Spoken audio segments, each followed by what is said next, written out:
వరి సాగు చేస్తున్న రైతులైతే వీడియో పూర్తిగా చూడండి. ఇది వెదజల్లిన పద్ధతి అన్నమాట. రబీలో వడ్లయితే వెదజల్లుకోవడం జరిగింది.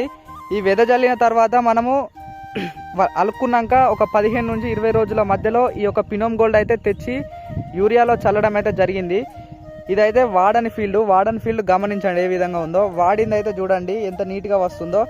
ఈ యొక్క పినోమ్ గోల్డ్ ఆకు చుట్టు పురుగు, మొగి పురుగు, గనె పురుగుకు సమర్థవంతంగా పనిచేస్తుంది. దాంతోపాటు మంచి పిలకలు అయితే వస్తాయి. ఒక వెదజల్లిన దాంట్లో కాకుండా నాటు వేసిన 10 నుంచి 20 రోజుల మధ్యలో యూరియాలో కానీ ఇసుకలో కానీ కలిపి చల్లుకుంటే పురుగు నివారణ, అదేవిధంగా మంచి పిలకలు అయితే వస్తాయండి. ఇది చూడండి, వాడంది ఇది వాడింది ఇంత బాగుంటుంది పినోమ్ గోల్డ్ రిజల్ట్. వారధి అగ్రిటెక్ వారి పినోమ్ గోల్డ్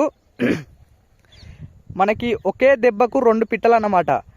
పురుగులకు పనిచేస్తుంది, పిలకలకు పనిచేస్తుంది. సో ప్రతి ఒక్క రైతు అయితే ఈ యొక్క పినోమ్ గోల్డ్ వాడుకోవచ్చండి. Thank you.